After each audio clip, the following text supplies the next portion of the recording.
Hi guys, welcome back to the channel, and today we are studying about the nervous tissue. So in the last lecture we studied about the muscular tissue, and today we will study about the nervous tissue. So first of all we learn about what is nervous tissue. देखो जो हमारा nervous tissue होता है वो हमारा brain, spinal cord और हमारी जो nerves होती है ना पूरी बॉडी में वहां पे होता है, ठीक है।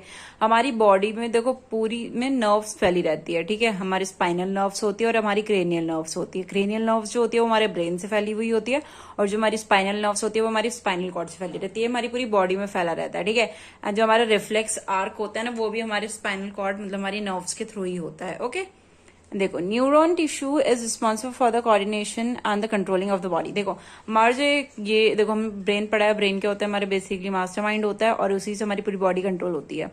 तो हमारा जो नर्वस टिश्यू है ना ये भी हमारे coordinating and controlling of the body में हेल्प करवाता है, ठीक है। It helps in the muscle contraction, ये हमारी मसल को कॉन्ट्रैक्ट करने में हेल्प करवाता है। हमारी जो अवेयरनेस प्रोवाइड करते हैं एनवायरनमेंट में बहुत बड़ा रोल होता है इसका, ठीक है। हमारे इमोशन क्या है, हमारी मेमोरी क्या है, हम अभी बोल रहे हैं, हम अभी पढ़ रहे हैं, उसके लिए भी हमारा नर्वस टिश्यू ही रिस्पॉन्सिबल है।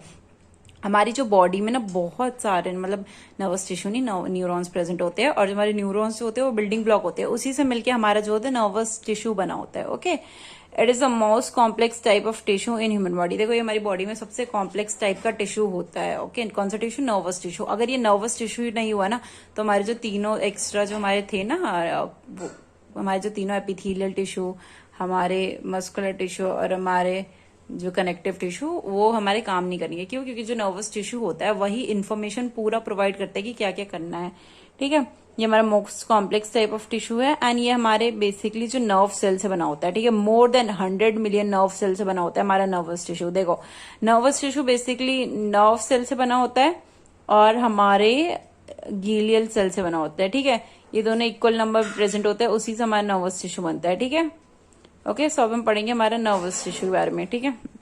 नर्वस टिश्यू जो होता है बेसिकली हमारे दो सेल से बना होता है, एक होता है नर्व सेल, एक होता है ग्लियल सेल, ठीक है। ग्लियल सेल को हम न्यूरोग्लिया भी बोलते हैं एंड नर्व सेल को हम न्यूरॉन्स भी बोलते हैं बेसिकली, ठीक है। अब हम पढ़ेंगे फर्स्ट नर्वस मतलब न्यूरॉन और या तो हमारे नर्व सेल। देखो हमारे जो न्यूरॉन होते हैं ये हमारे फंडामेंटल यूनिट होता है हमारे नर्वस टिश्यू का। देखो न्यूरॉन से ही मिलके हमारा नर्वस टिश्यू बनता है। जो हमारे 1000 या लैक्स ऑफ न्यूरॉन्स आपस में मिलते हैं वो हमारे नर्वस टिश्यू बनाते हैं, ओके। ये हमारा फंडामेंटल यूनिट होता है एंड यही हमारा बिल्डिंग ब्लॉक होता है किसका? हमारे नर्वस टिश्यू का, ठीक है। It receives and transmit signal in the different part of the body. देखो ये हमारा सिग्नल लेता है और उस सिग्नल को ही हमारा आगे ट्रांसमिट करता है, ठीक है। Both electrical as well as chemical signal form here, ठीक है। देखो इसमें हमारा इलेक्ट्रिकल सिग्नल भी फॉर्म होता है और केमिकल सिग्नल भी फॉर्म होता है। देखो जो हमारी नर्व में जो सिग्नल मतलब इन्फॉर्मेशन जाती है ना वो हमारे केमिकल फॉर्म में और हमारे मतलब केमिकल फॉर्म में और इलेक्ट्रिकल फॉर्म में दोनों में जाती है, ठीक है।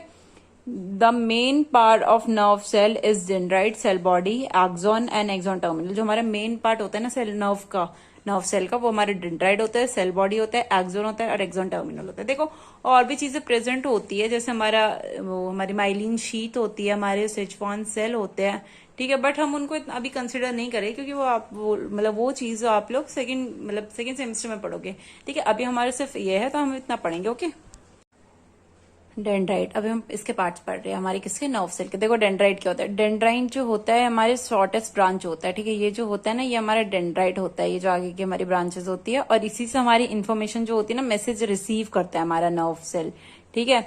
अब उसके बाद हमारी सेल बॉडी किसके अंदर होती है? उसके अंदर न्यूक्लियस होता है, ये हो गया, और इसके अंदर ऑर्गेनल्स होते हैं। ये हमारी सेल बॉडी होती है, ये हमारे डेंड्राइट होता है। एक्सॉन क्या होता है?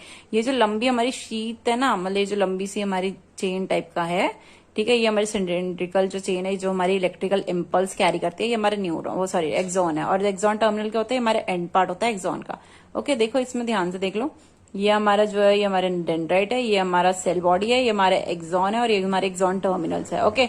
देखो ये जो हमारी एक्सॉन होती है इसमें हमारी इलेक्ट्रिकल सिग्नल जाती है, पर हमारे देखो सिग्नल दो टाइप में जाते हैं, एक होता है इलेक्ट्रिकल सिग्नल और एक होता है हमारा केमिकल सिग्नल। इलेक्ट्रिकल सिग्नल तो हमारी इनसाइड द एक्सॉन जाती है, पर ये जो बाहर होता है ना, यहाँ से हमारी केमिकल सिग्नल जाती है, और जब एंड पे दूसरे डेंड्राइट से मतलब हमारा अटैच होता है एक्सॉन टर्मिनल, मतलब ये मान लो एक्सॉन टर्मिनल है और ये हमारा डेंड्राइट, जब ये आपस में अटैच हो जाएंगे, मतलब दूसरा जो नर्व सेल होता है ना, उसका भी हमारे जो डेंड्राइट होता है वो अटैच हो जाता है। नर्व सेल जो होते हैं ऐसे कोऑर्डिनेशन में चलती है एक के बाद एक, तो इससे जब हमारा दूसरा अटैच होता है तो बीच में जहां गैप होता है ना, उस गैप को हम साइनाप्स तो बोलते हैं, पर उस गैप्स में हमारा जो केमिकल सिग्नल है ना वो प्रेजेंट होता है। ओके, तो अब हम पढ़ेंगे glial cell. Okay, glial cell क्या होता है हमारा? ग्लायल सेल को ही हम दूसरा नाम हमारा न्यूरोग्लिया होता है।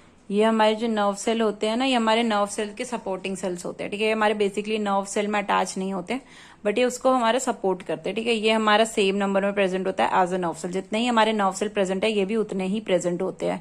ठीक है, ये बेसिकली हमारे नर्व सेल को डेवलपमेंट में हेल्प करते हैं, उनको फिजिकल सपोर्ट प्रोवाइड करते हैं, उनके मेटाबॉलिक जो भी प्रोसेस होता है उसमें हेल्प करते हैं। ठीक है, and they also maintains homeostasis, ये हमारे होमोस्टेटिस भी मेंटेन करवाने में हेल्प करता है। हमने होमोस्टेटिस पढ़ा था कि क्या होता है, आप जाके वीडियो देख सकते हो। ओके, एंड ये हमारा माइलिन शीट बनाने में भी हेल्प करता है। माइलिन शीट हम सेकंड सेमेस्टर में देखेंगे कि माइलिन शीट क्या होता है। ठीक है, माइलिन शीट देखो क्या होता है। बेसिकली ये जो ऊपर की हमारी शीट होती है ना, इसी में हमारा माइलिन शीट बोलते हैं इसको। ये जो हमारे बॉक्स बॉक्स टाइप के प्रेजेंट है हमारी माइलिन शीट होती है। ओके, ये हमारा क्या बनाने में हेल्प करता है? ग्लायल सेल ही बनाने में हेल्प करता है, और ये हमारा ऑक्सीजन पहुंचाता है न्यूरॉन को। देखो ये हमारा सेल है, ग्लायल सेल में हमारे 6 पार्ट में डिवाइड हो रखे होते हैं, बट वो हमारा जो है सेकंड सेमेस्टर में पढ़ेंगे, अभी वो टॉपिक नहीं है।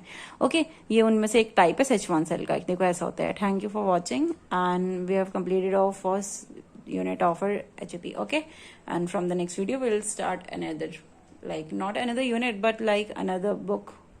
Okay, thank you.